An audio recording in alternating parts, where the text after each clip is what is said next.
आदाब। The leader Hindi के लिए वसीम अख्तर। समाजवादी पार्टी के राष्ट्रीय अध्यक्ष एवं पूर्व मुख्यमंत्री अखिलेश यादव ने मोहम्मद अली जिन्ना को लेकर जो विवाद खड़ा किया है वो अब उफान पर है।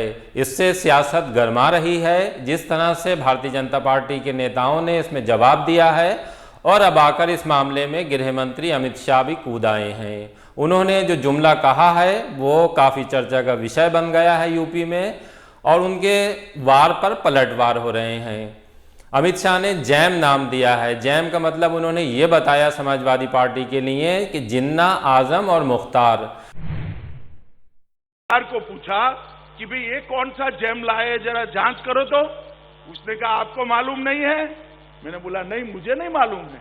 उन्होंने कहा उनके जैम का मतलब है जे से जिन्ना, ए से आजम खान और एम से मुख्तार। अमित शाह के बयान के बाद समाजवादी पार्टी तिलमिलाई है और उसके मुखिया अखिलेश यादव ने इसका जवाब दिया है। उन्होंने जैम को जे से झूठ, आ से अहंकार और मां से महंगाई करार दिया है। ये भी कहा है कि इसका जवाब भारतीय जनता पार्टी की तरफ से नहीं आया है। उनके जैम का मतलब कुछ भी हो, लेकिन समाजवादियों ने जो जैम का मीनिंग निकाला है, Bharatiya Janata party J for झूठ, भारतीय जनता पार्टी का जे फॉर झूठ, ए फॉर अहंकार और एम फॉर महंगाई, जिसका जवाब भारतीय जनता पार्टी नहीं दे सकती। भारतीय जनता पार्टी को अपने जेम का जवाब देना है कि झूठ बोलना बंद करोगे कि नहीं करोगे, अहंकार खत्म करोगे कि नहीं करोगे और महंगाई खत्म करोगे कि नहीं करोगे। और इस पूरे विवाद की अगर हम खास बात देखें तो वो ये है कि जेल में बंद मोहम्मद आजम खां की पत्नी डॉक्टर तजीन फातिमा भी बोली हैं। उन्होंने अमित शाह के बयान पर आपत्ति दर्ज कराते हुए कहा है कि समाजवादी पार्टी या उसके नेताओं ने कभी भी जिन्ना की पैरवी नहीं की। खास तौर से आजम खां टू नेशन थ्योरी के खिलाफ थे और उन्होंने इसका पुरजोर विरोध भी किया है।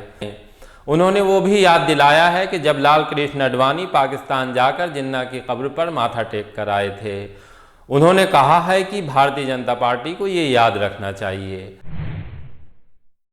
आजम खान साहब हमेशा से ही एक मजबूत दृढ़ राष्ट्रवादी रहे हैं और उन्होंने हमेशा ही जिन्ना की टू नेशन थियरी का विरोध किया है।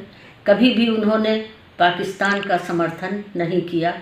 और यहाँ पर मैं एक बात ये भी कहना चाहती हूँ कि समाजवादी पार्टी के संरक्षक माननीय मुलायम सिंह जी और माननीय अखिलेश यादव जी कभी भी इन्होंने पाकिस्तान जाकर जिन्ना की कब्र पर माथा नहीं टेका, जबकि माननीय लाल कृष्ण आडवाणी जी जब गए पाकिस्तान तो वो ख़ास कर जिन्ना की कब्र पर जाकर उन्होंने अपना माथा टेका। तो इन हालात में ये बताइए कि आजम खान साहब किस तरह से जिन्ना की विचारधारा के समर्थक हो सकते हैं और जिन्ना की विचारधारा का टू नेशन थियरी का, पार्टीशन का, इन चीज़ों का न सिर्फ आजम खान साहब बल्कि हर हिंदुस्तानी इसका विरोध करता है। जाहिर सी बात है कि जिस तरह से जिन्ना को लेकर विवाद खड़ा हुआ है और राजनीति उफान पर है, वो अभी थमती नहीं दिख रही है। साफ दिखाई दे रहा है कि मुद्दा चुनाव में गूंजेगा।